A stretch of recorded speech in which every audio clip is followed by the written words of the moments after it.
तो हमें दिया गया है कि दो अंकों की एक संख्या है, उसके अंकों का गुणनफल जो है 36 है।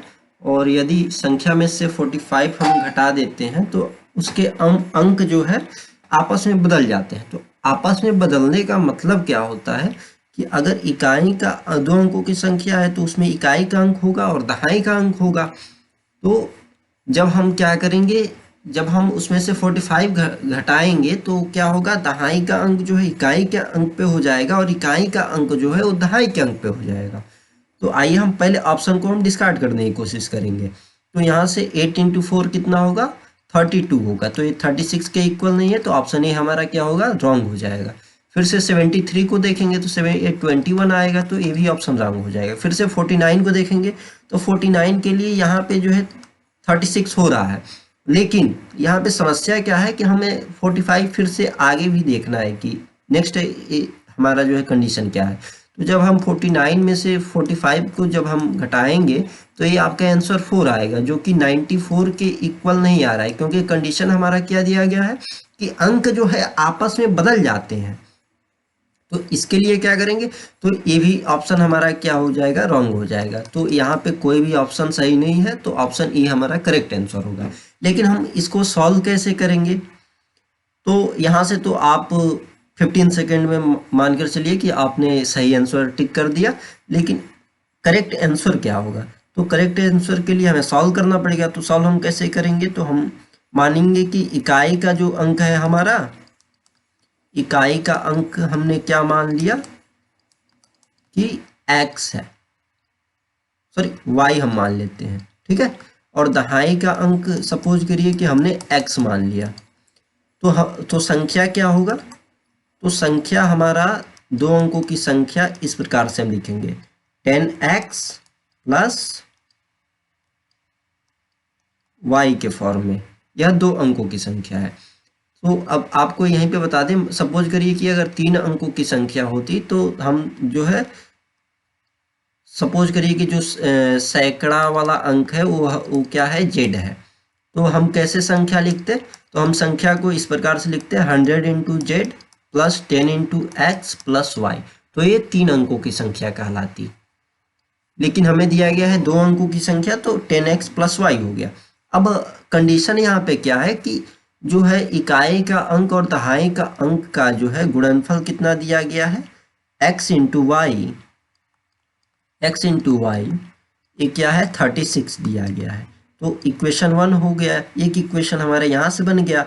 अब जो है हम करेंगे कि यहाँ से फिर से एक कह रहा है क्वेश्चन हमारा कि जब हम संख्या में से, तो संख्या हमारा क्या है 10x प्लस वाई, जब हम इसमें से क्या करते हैं कि 45 घटाते हैं तो ये जो इकाई का स्थान है वो दहाई के स्थान पे चला जाता है और दहाई का स्थान जो है इकाई पे आ जाता है।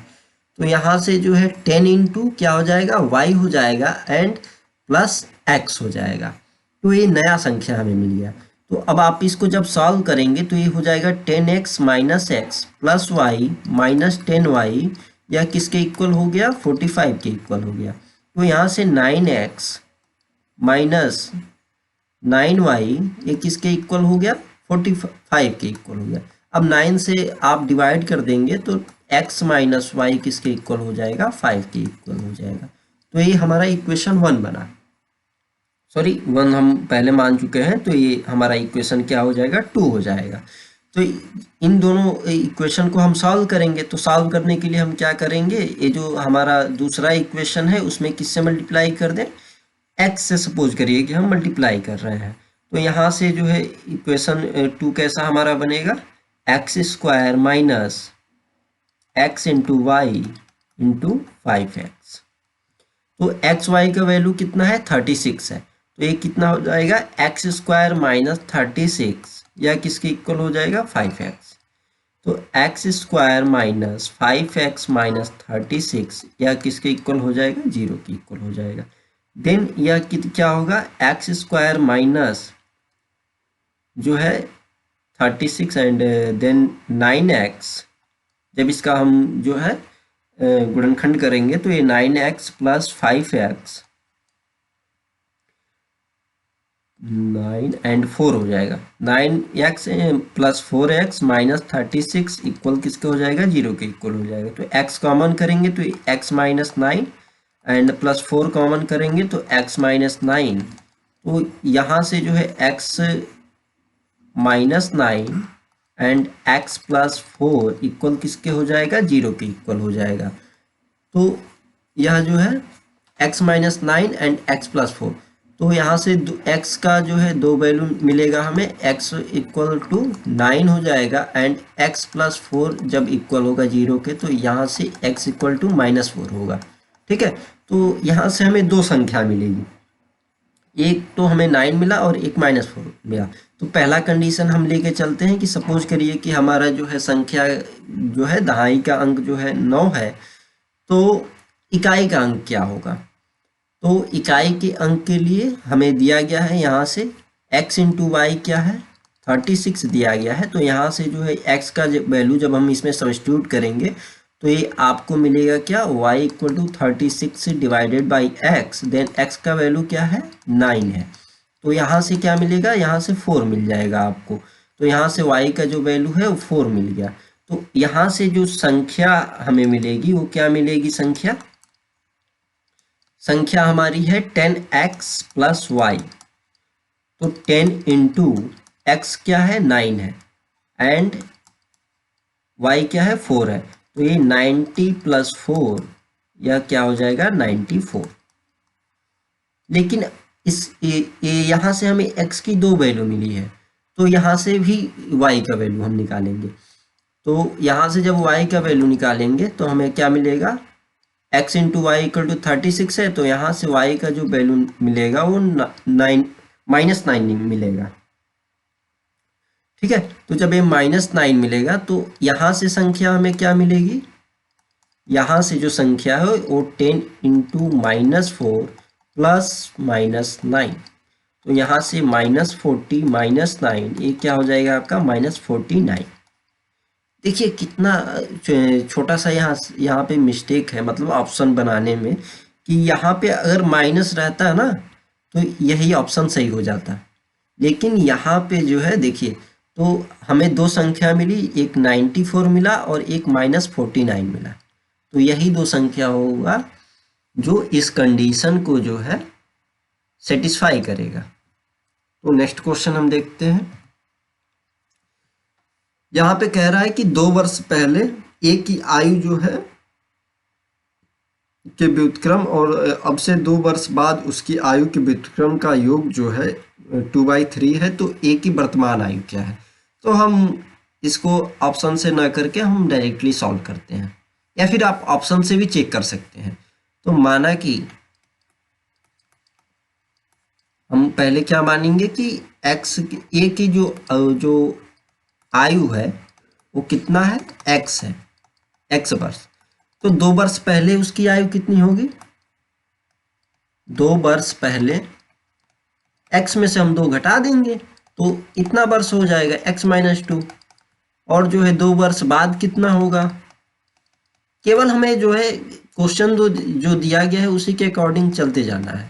तो 2 साल बाद मतलब कि उसमें 2 साल ऐड कर देंगे तो x+2 वर्ष हो जाएगा। अब कंडीशन हमें क्या दिया गया है, यहाँ से कंडीशन, ये जो कंडीशन दिया गया है इसको आपको देखना है, इसको। ठीक है, तो जब आप इसको देखेंगे तो ये कह रहा है कि 2 वर्ष पहले का और 2 वर्ष बाद का जो आयु है उसके व्युत्क्रम का जो है, ये आयु है इनका 2 वर्ष पहले और 2 वर्ष बाद का, इन दोनों का जो है व्युत्क्रम हम लेंगे पहले। तो व्युत्क्रम क्या होगा, अगर व्युत्क्रम का सेंस क्या होता है, अगर x है तो इसका व्युत्क्रम जो है वो n1/x हो जाएगा। ठीक है, तो व्युत्क्रम का मतलब यही होता है। तो यहाँ से जब हम इसका व्युत्क्रम लेंगे 2 वर्ष पहले वाला का, तो ये हो जाएगा 1 डिवाइडेड बाई x-2, और जो है 2 वर्ष बाद का क्या होगा, 1 डिवाइडेड बाई x+2, और इसका क्या करना है, एडिशन करना है। तो ये प्लस हो गया देन, और ये इक्वल किसके आ रहा है, 2/3 के इक्वल आ रहा है। तो अब ये एक इक्वेशन बन गया आपका। तो यहाँ से आप क्या कर सकते हैं, x का वैल्यू फाइंड आउट कर सकते हैं। तो आपने इसका एलसीएम लिया तो x minus two and x plus two, ये आपका हो गया x plus two and plus x minus two and 2/3, then ये आपका हो जाएगा 2 से 2 कैंसिल हो जाएगा, देन 2x एंड ये किसका फार्मूला है आप जानते हैं, a minus b and a plus b, a square minus b square का फार्मूला है, तो ये आपका हो जाएगा x square minus 4 and 2/3। Then आप इसको सॉल्व करेंगे तो ये आपका इस 2 से 2 कैंसिल हो जाएगा, then x divided by X square minus 4 and 1/3, then cross multiplication करेंगे तो ये 3x हो जाएगा एंड एक्स स्क्वायर माइनस 4। अब यह जो है एक द्विघाती समीकरण बन गया, एक जो है सेकेंड ऑर्डर का पॉलिनोमियल बन गया, सेकेंड डिग्री का। तो अब इस पॉलिनोमियल को आप सॉल्व करेंगे तो यहाँ से जो है x square minus 3x plus 4 यह किसके इक्वल हो जाएगा, 0 के इक्वल हो जाएगा। तो यह एक्स स्क्वायर माइनस 2 जो है, यह एक्स स्क्वायर माइनस जो है 4x प्लस जो है x, यह माइनस है यहाँ पे -4, ठीक है, -4 यह किसके इक्वल हो गया, 0 के इक्वल हो गया। तो यहाँ से जब आप x कॉमन लेंगे, ठीक है, तो जब x कॉमन लेंगे तो क्या होगा, x -4 और यहाँ पे +1 कॉमन, तो x -4 ये किसके इक्वल हो गया, 0 के इक्वल हो गया। देन यहाँ से क्या होगा, x -4 एंड x प्लस 1 या किसके इक्वल हो जाएगा, 0 के इक्वल हो जाएगा।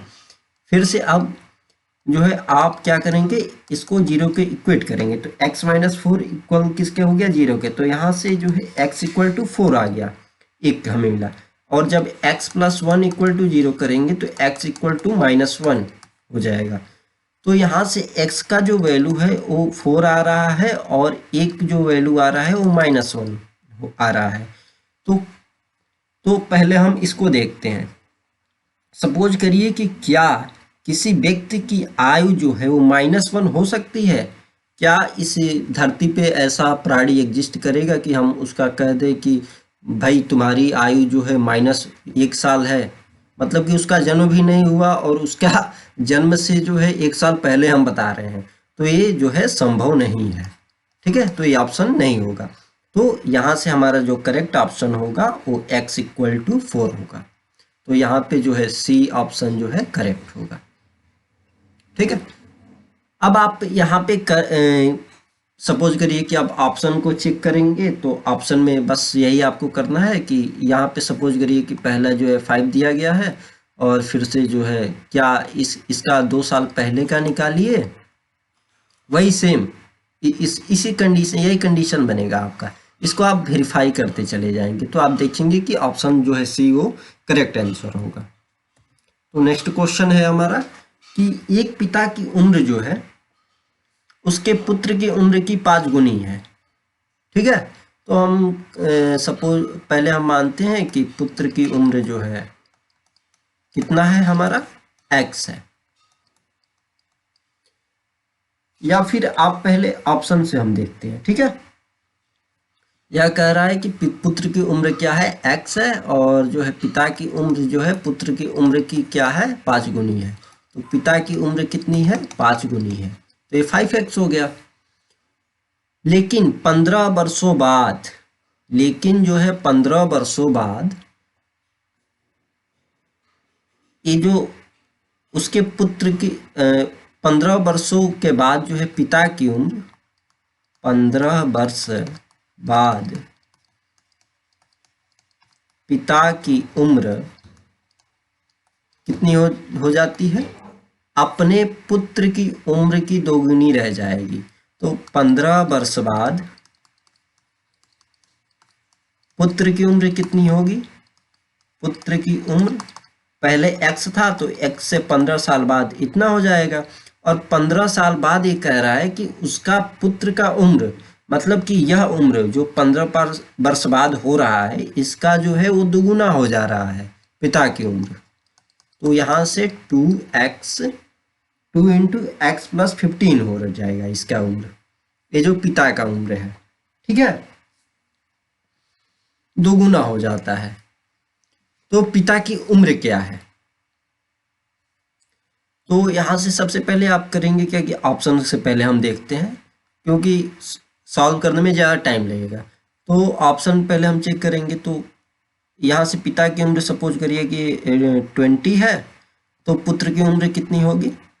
तो पुत्र की उम्र सपोज करिए कि अगर पिता की उम्र x है तो पुत्र की उम्र कितनी होगी? x divided by 5। तो यहाँ से जो है पुत्र की उम्र कितनी आ रही है? आपका 4 आ जाएगा। अब 15 साल बाद, तो 15 साल बाद जो है पुत्र की उम्र कितना हो जाएगा? 19 साल हो जाएगा। और जो है पिता की उम्र कितनी हो जाएगी? इसमें जब हम 15 का ऐड करेंगे तो ये 35 हो जाएगा। लेकिन यहाँ पे अब आप देख रहे हैं कि ये दुगुना नहीं हो रहा है, क्योंकि जब 19 में 2 से मल्टीप्लाई करेंगे तो ये 38 आएगा, और जो है यहाँ पे 35 आ रहा है। तो यहाँ से जो है ये ऑप्शन आपका क्या हो जाएगा? रॉन्ग हो जाएगा। फिर से अब हम 30 के लिए सेम करते हैं। तो सपोज करिए कि 30 हो गया, 30 को 5 से डिवाइड करेंगे तो पुत्र की जो उम्र होगी वो कितना हो जाएगा? आपका 6 हो जाएगा। तो ये पिता है और ये पुत्र है, ठीक है। तो अब जो है यहाँ से हम जब इसको सॉल्व करेंगे तो ये 30 हो गया और ये 6 हो गया। अब 15 साल बाद इनका अनुपात क्या है? तो यहाँ से आप 15 जो है इसमें ऐड करेंगे तो ये आपका जो है 21 हो जाएगा और ये जो है 45 हो जाएगा। लेकिन हम जानते हैं 21 टू जा जो है 42 होता है, ठीक है, और ये 45 आ रहा है, तो ऑप्शन ए भी गलत है। अब एक ऑप्शन हमारा बचा ये 25 वाला। तो अब क्या यह सही है? अब इसको चेक करेंगे। तो यहाँ से 25 हो गया और जो है पुत्र का उम्र x/5 है, तो यहाँ से जो है क्या हो जाएगा? ये 5 हो जाएगा। तो ये पुत्र हो गया आपका और ये जो है पिता हो गया। तो पिता और पुत्र। अब 15 साल बाद इसका अनुपात देख लेंगे हम।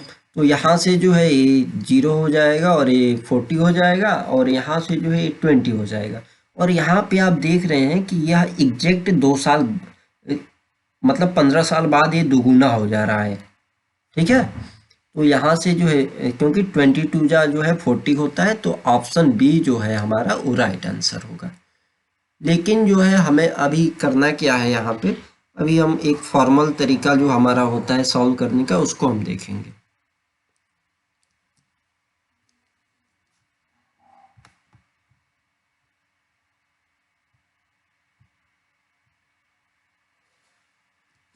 तो जो फॉर्मल तरीका है हमारा वहाँ से हम देखते हैं कि सपोज करिए कि जो हमारा पुत्र है वो x है उसकी उम्र, और पिता का जो उम्र है वो 5 गुना है एक सेम टाइम पे। तो यहाँ से जो है 15 वर्ष के बाद, तो 15 वर्ष बाद जो है पुत्र का उम्र कितना हो जाएगा? x + 15, और पिता का उम्र जो है कितना हो जाएगा 15 वर्ष बाद? तो 15 वर्ष बाद पुत्र की उम्र जो है x + 15 होगा और पिता की उम्र क्या होगा? 5x पहले है, तो 5x + 15 हो गया। लेकिन अब यहाँ पे एक कंडीशन क्या दिया गया है कि 15 साल बाद जो पुत्र का उम्र है, जो पुत्र का उम्र है उसका दोगुना क्या हो जाता है? पिता की उम्र हो जाती है। तो ये पिता की उम्र कितना है? 5x + 15। अब इस इक्वेशन को जो है हम सॉल्व करेंगे तो ये हो जाएगा आपका 2x + 30 + 5x + 15। देन आप जब सॉल्व करेंगे तो ये 5x - 2x एंड 30 - 15। देन ये आपका आ जाएगा 3x और ये हो जाएगा आपका 15। Then x = 15 divided by 3, then x = 5। तो ये x क्या है? ये पुत्र की उम्र है, तो x = 5 पुत्र की उम्र हो गया। और जो तब पिता की उम्र क्या होगी? 5 × 5 25। तो यहाँ से आपको जो है राइट आंसर मिल गया 25। अब नेक्स्ट क्वेश्चन हम देखते हैं। यहाँ पे कहा जा रहा है कि सुरेश और शशि, हम 2 कॉलम बनाते हैं, एक सुरेश के लिए और एक शशि के लिए। किसी काम को जो है सुरेश कितने दिनों में करता है? 11 दिन में करता है। 11 दिन में, और शशि उसी काम को कितने दिनों में करता है? 17 दिन में करता है। अब इन दोनों का जो है, दोनों ने काम पूरा करके 5600 पारिश्रमिक प्राप्त किया। मतलब ये जो मजदूरी है इनका, या फिर दिहाड़ी आप बोल सकते हैं, वो टोटल इन दोनों का मिला के कितना है? 5600 है, 5600 रुपये। तो अब पूछा जा रहा है कि पारिश्रमिक में उनके हिस्से क्रमशः कितने हैं। तो हम मानेंगे कि सपोज करिए कि चूँकि ये सेम है, तो इनका मान लीजिए कि एक दिन का जो मजदूरी है वो कितना है? x है, x रुपये। तो सपोज करिए कि इन्होंने, इस सुरेश ने 11 दिन में कितना रुपए कमाया होगा?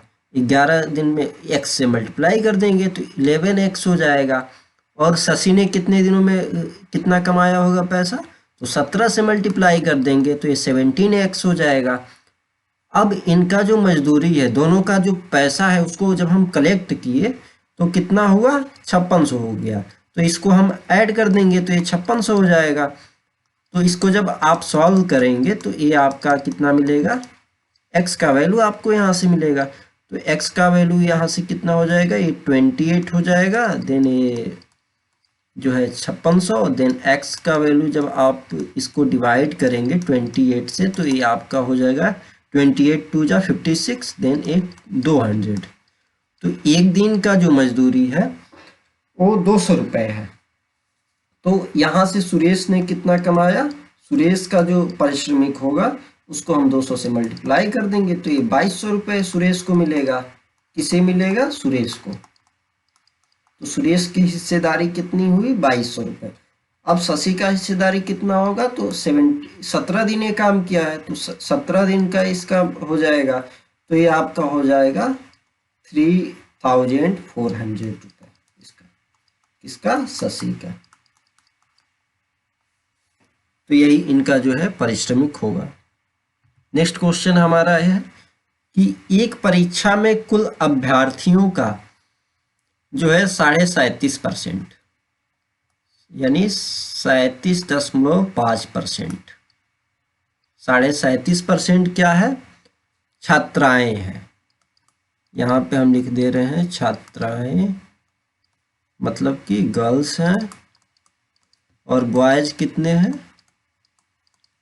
37 में से 0.5, 100 में से जब हम क्या करेंगे? डिवाइड माइनस करेंगे 37.5, तो ये आपका आ जाएगा 5 एंड 9 2, देन 9 3 6, 62.5। इतने परसेंट जो है बॉयज हैं। ओके, तो यहाँ से जो है ये चार्ट बना हमारा। अब ये क्वेश्चन में कह रहा है कि छात्रों का 75%, मतलब इतने जो छात्र हैं इनमें से जो है इतने 75% जो है छात्र जो है, और ये जो 37.5% है इसमें से जो है 62.5% जो है छात्राएं सफल हुए हैं। और यहाँ से कितने परसेंट है? 75%। और जो है 342 छात्राएं असफल हुई। 342 जो है छात्राएं कितनी हुई? असफल हुई। असफल मतलब फेल हो गई। तो असफल छात्रों की संख्या थी, तो असफल जो है छात्रों की संख्या कितनी होगी?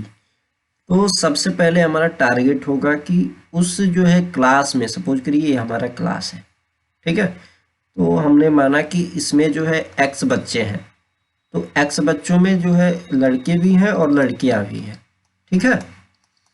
तो इसमें अब कंडीशन क्या दिया गया है? तो छात्राएं इसमें से कितनी है?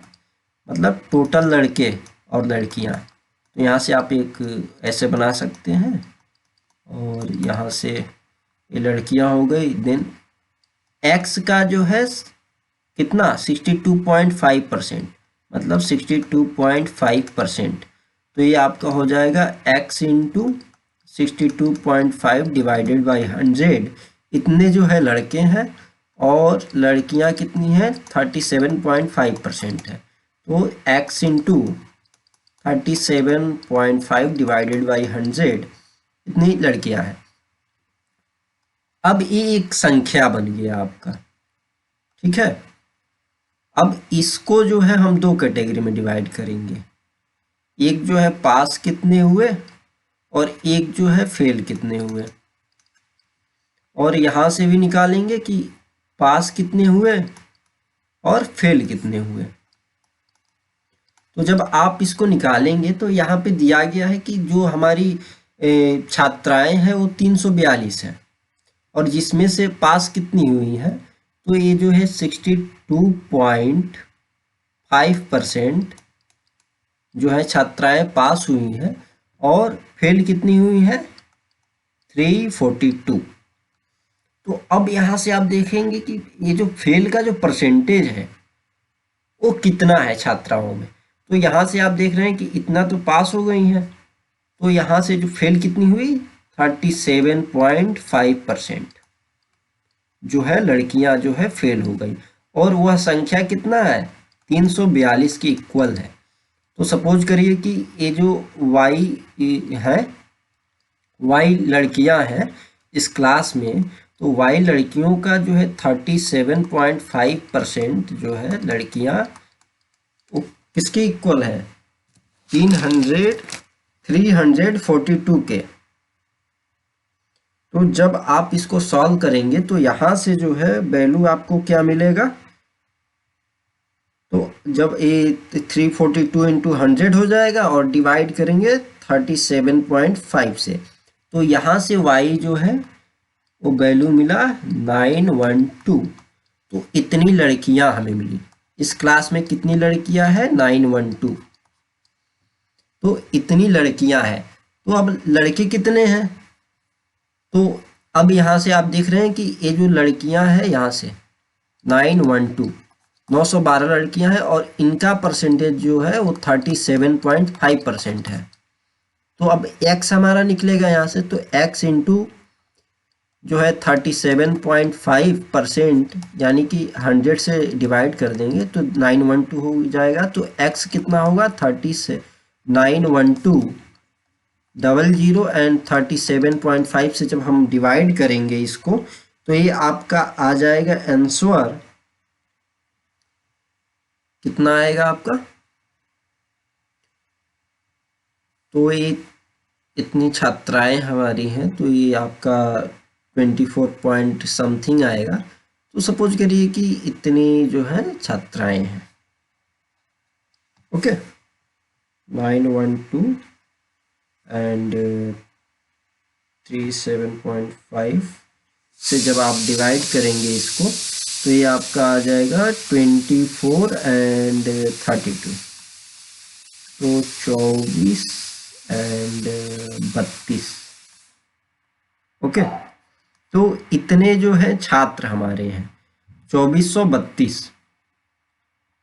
तो बच्चों की संख्या कितनी है 2432, इतने हमारे जो है विद्यार्थी हैं, उसमें विद्यार्थी नहीं उस क्लास में इतने बच्चे हैं, ओके। तो कुल बच्चे कितने हैं 2432, तो छात्रों की संख्या कितनी होगी 2432 में से जब आप 912 जो है वो घटाएंगे तो आपका क्या हो जाएगा, तो आपका सपोज करिए मैं यहीं पे लिख दे रहा हूँ, तो ये आपका कितना हो जाएगा 1520 बच्चे हुए क्लास में। ये कितने हैं बॉयज हैं 1520, और टोटल कितने हैं बच्चे हैं x, या x नहीं है, टोटल बच्चे कितने हैं 2432 हैं, और इसमें से गर्ल्स कितनी मिली हमें 912। तो अब आप यहाँ से देख सकते हैं कि इसमें से अब जो है एक पास वाले हैं एक फेल वाले हैं। तो आपको क्वेश्चन में दिया गया है कि फेल कितने हुए हैं, तो क्वेश्चन में हमें दिया गया है कि फेल जो असफल छात्रों की संख्या निकालना है, और पास कितने हुए हैं 75%। तो पास मतलब कि 25% जो बच्चे हैं वो फेल हो गए हैं, 25%। तो यहाँ से 1520 का जब आप 25% निकालेंगे तो ये आपका आंसर कितना आ जाएगा, 1520 इंटू 25, ये आपका हो जाएगा 38,000 एंड 100। देन ये 380 बच्चे, कितने बच्चे, 380 बच्चे जो हैं वो असफल हो गए। तो आपका आंसर क्या हो जाएगा, 380। तो यहां से बी ऑप्शन क्या है आपका सही है। नेक्स्ट क्वेश्चन हमारा ये है कि नीलू 1 रुपए में जो है वो 2 नींबू खरीदती है। 1 रुपए में कितना नींबू खरीदती है, 2 नींबू। और जो है ये तो इसका खरीदने का रेट हो गया, और ये बेचती कितने में है, 5 रुपए में जो है, सॉरी 3 रुपए में, 3 रुपए में जो है 5 नींबू।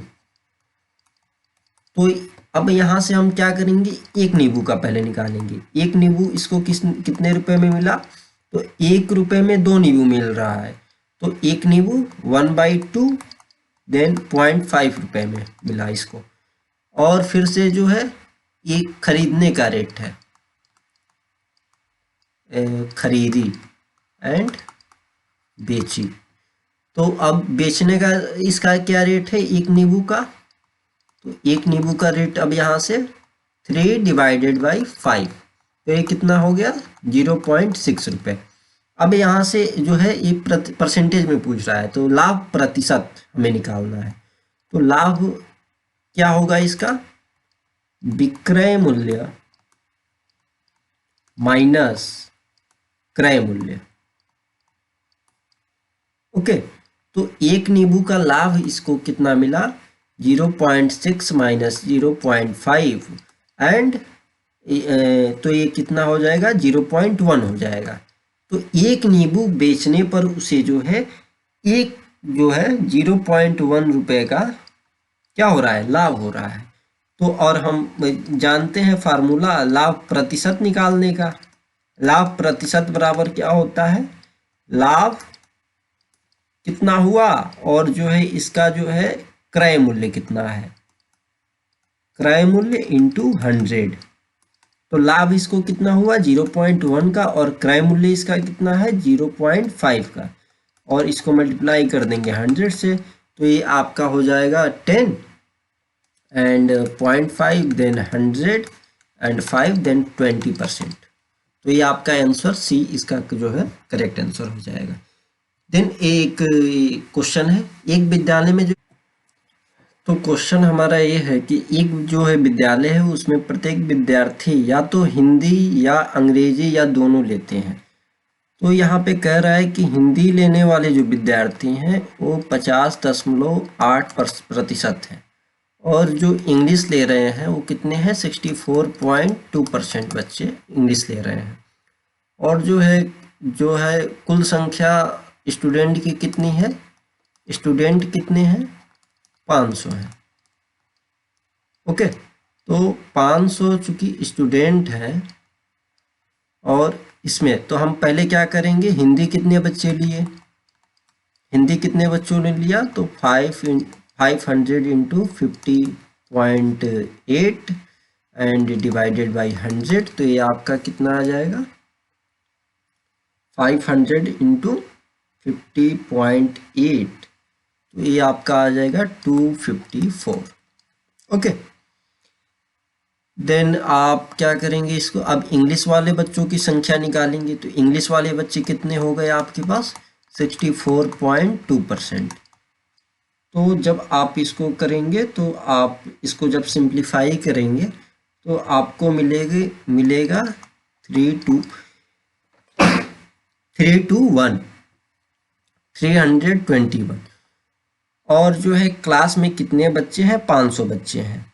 तो इन दोनों का जो कॉम्बिनेशन है हिंदी और इंग्लिश, वो कितने बच्चों ने लिया है, ठीक है। तो मतलब कि इसका इंटरसेक्शन निकालना है हमें। सपोज करिए कि एक हम वेन डायग्राम बना रहे हैं, ये हिंदी वाला है और ये फिर से इंग्लिश वाला है। तो यहाँ पे ये जो हिंदी वाला जो है वो कितना है 254 और ये 321, और लेकिन क्लास में कितने बच्चे हैं 500 ही बच्चे हैं। तो यहाँ से आप क्या करेंगे, दोनों का ऐड करेंगे तो 254 बच्चे और 321 बच्चे, और तो ये कितना हो गया, और उसमें से क्या करेंगे जितने बच्चे हैं उतने को घटा देंगे आप।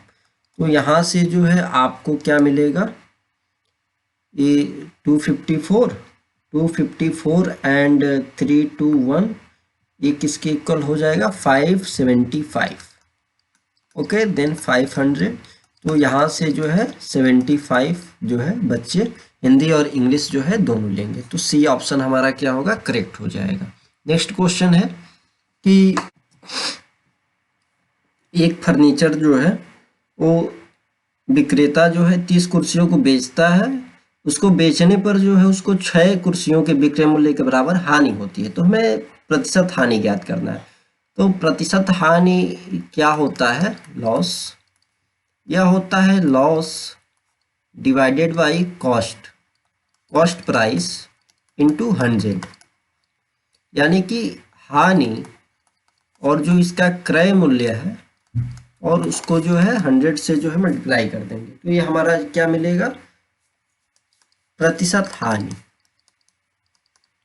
यही फार्मूला होता है प्रतिशत हानि निकालने का।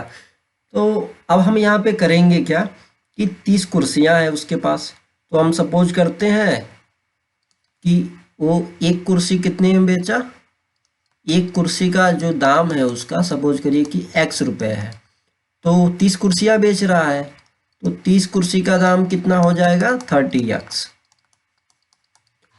अब यहाँ से हानि हमें निकालना है। हानि दिया गया है कि 6 कुर्सी के बराबर होता है, तो हानि बराबर क्या होता है, क्रय मूल्य माइनस विक्रय मूल्य। तो इसे हानि हो रहा है कितना 6 कुर्सियों का, और तो 6 कुर्सियों का दाम कितना होगा 6x। तो 6x बराबर क्रय मूल्य और विक्रय मूल्य कितना है 30x। तो यहाँ से क्रय मूल्य आपका मिलेगा कितना हो जाएगा 30x माइनस 6x। तो यहाँ से जो है ये कितना हो जाएगा, माइनस माइनस प्लस हो जाएगा, तो देन यह 36x हो जाएगा। तो यह क्रय मूल्य हमारा मिल गया। अब प्रतिशत हानि क्या होगा, तो प्रतिशत हानि का फार्मूला है हानि डिवाइडेड बाई क्रय मूल्य एंड मल्टीप्लाई बाई 100। तो यहाँ से जो है हानि आपका कितना है 6x हो गया और क्रय मूल्य 36x है, और उसको आप डिवाइड कर दिए 100 से, तो x से x कैंसिल, जब इसको आप करें 6 36, तो ये आपका हो जाएगा 100 डिवाइडेड बाई 6। देन फिर से आप इसको 2 से जब डिवाइड करेंगे तो ये 2 3 जा 6 एंड 50, तो 50 डिवाइडेड बाई 3। जब आप इसको सॉल्व करेंगे तो आपको ये मिलेगा 16 3 जा 48 एंड 48 एंड 48 टू कितना होता है, हाँ 50। तो यहाँ पे ये हो जाएगा 50/3। देन ऑप्शन सी क्या होगा आपका सही आंसर होगा। नेक्स्ट क्वेश्चन है हमारा कि एक व्यक्ति चार बच्चों के बीच कुछ वस्तुओं को बांटता है। पहले बच्चे को कुल वस्तुओं का कितना मिलता है 1/2 मिलता है, दूसरे बच्चे को पहले बच्चे का 1/4 मिलता है, फिर से तीसरे बच्चे को पहले बच्चे का 3/4 मिलता है, तो चौथे बच्चे को कितना अंश मिलता है। ठीक है, तो माना कि ऐसे क्वेश्चन को हम इजीली करते क्या है कि हम अपने ऊपर क्वेश्चन को लेते हैं और फिर से जो परिवार में सदस्य हैं उसको हम एक मान लेते हैं कि इनको इतना मिला, इनको इतना मिला, तो फिर से वैसे हम इसको कैलकुलेट करते हैं, इजीली मिल जाता है। तो हम यहाँ पे देखते हैं कि माना कि वस्तु कितना है x है, तो पहले बच्चे, ये पहला बच्चा हो गया, ये दूसरा बच्चा हो गया, ये तीसरा हो गया, तो चौथे को कितना मिलेगा यही पूछ रहा है। तो चौथे को कितना मिलेगा हम बताएंगे फिर से। तो पहले बच्चे को कुल वस्तु कितना है x, तो इसका कितना मिलता है 1/2, तो x का आधा x/2। अब जो है दूसरे बच्चे को, इस पहले का ध्यान दीजिएगा, इस पहले का जो है कितना मिलता है 1/4, तो x/2 का जो है 1/4 मिलता है, तो ये कितना हो जाएगा x/8। देन अब कह रहा है तीसरे बच्चे को पहले बच्चे का 3/4 मिलता है, तो ये जो तीसरा बच्चा है इसको 3/4 मिलता है, किसका x/2 का 3/4 मिलता है, तो x/2 का 3/4, तो ये कितना हो जाएगा 3x डिवाइडेड बाई 8। तो हम मानते हैं कि सपोज करिए कि हमारा जो कुल वस्तु है, ठीक है, उसको हमें 4 लोगों में डिवाइड करना है, एक पहले को दिया कुछ, दूसरे को दिया, तीसरे को दिया और चौथे को दिया। तो कुल वस्तु जो है x है, तो पहले को हमने कितना दिया x/2 दिया, दूसरे को x/8 और तीसरे को 3x/8, तो चौथे को हमें निकालना है, तो हम क्या करेंगे कुल में से इतने को घटा देंगे। तो इसको पहले हम सॉल्व कर लेते हैं, तो ये कितना हो जाएगा 8, देन ये आपका हो जाएगा 4x plus x plus 3x plus 4th, then ये आपका हो जाएगा 4x plus x in plus 3x, तो ये आपका 4 1 5 3 8, तो ये आपका हो जाएगा 8x डिवाइडेड बाई 8। ओके,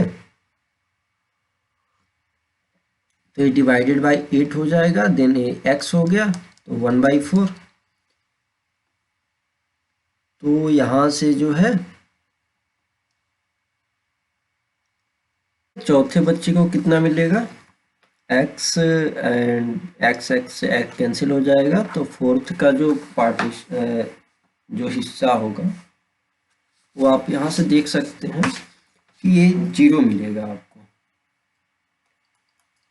तो फोर्थ को जो है कुछ भी नहीं मिलेगा, तो इनमें से कोई नहीं। नेक्स्ट क्वेश्चन हम देखते हैं। देखिए इस प्रकार का क्वेश्चन जो रीजनिंग में बहुत आता है। तो सबसे पहले हम क्या करते हैं कि हम जहाँ बैठे रहते हैं वहीं से जो है, किसी क्लास में ही बैठे रहेंगे तो वहीं से जो है हम ऑब्जर्व करते हैं कि कैसे कैसे जाना है। तो आप यहाँ पे देखिए कि आशा जो है वो 3 किलोमीटर क्या करती है दक्षिण की तरफ जाती है। सपोज करिए कि ये दक्षिण है, तो ये क्या करती है 3 किलोमीटर दक्षिण की तरफ जाती है। ओके, तो जब ये इसका डायरेक्शन हम बदल देते हैं, सपोज करिए कि इस साइड में है, या फिर आप ऐसा कर सकते हैं उसी डायरेक्शन में आप रखिए। देन हम करते क्या है,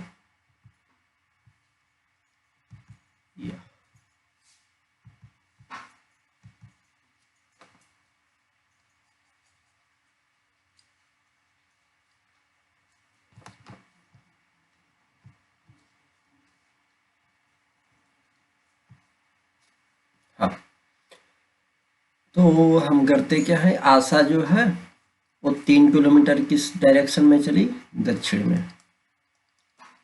तो जब वो दक्षिण डायरेक्शन में चली 3 किलोमीटर, फिर से वो क्या की दाएं घूम गई, तो अब वो डायरेक्शन क्या है उसका जा रही है दक्षिण की दिशा में।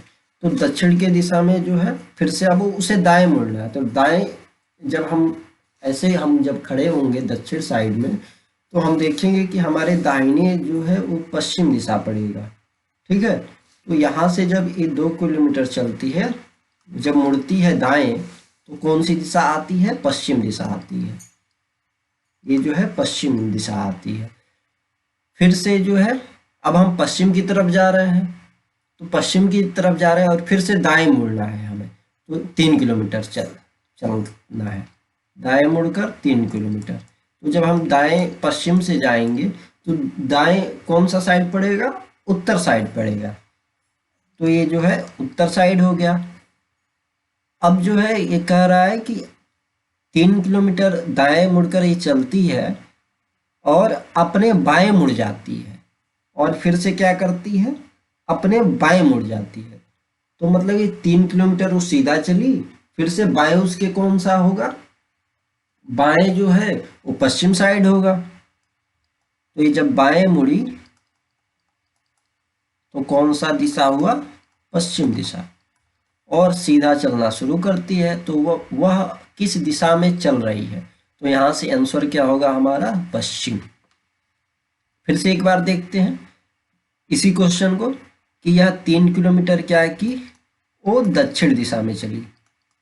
ठीक है, ये ऑब्जर्वेशन का क्वेश्चन है, तो ये ऐसे हम ऑब्जर्व करेंगे, जहां भी हम बैठे हैं वहां से हम ऑब्जर्व करेंगे। तो हम दक्षिण दिशा में चले। अब हमारे बाएं और दाएं कौन कौन सी दिशा पड़ रही है? तो हम देखेंगे कि जब हम दक्षिण दिशा में घूम रहे हैं तो वहां से जो है बाएं दाएं जो है पश्चिम पड़ेगा, और जो है बाएं साइड क्या पड़ेगा? लेफ्ट साइड में वो क्या पड़ेगा? पूरब पड़ेगा।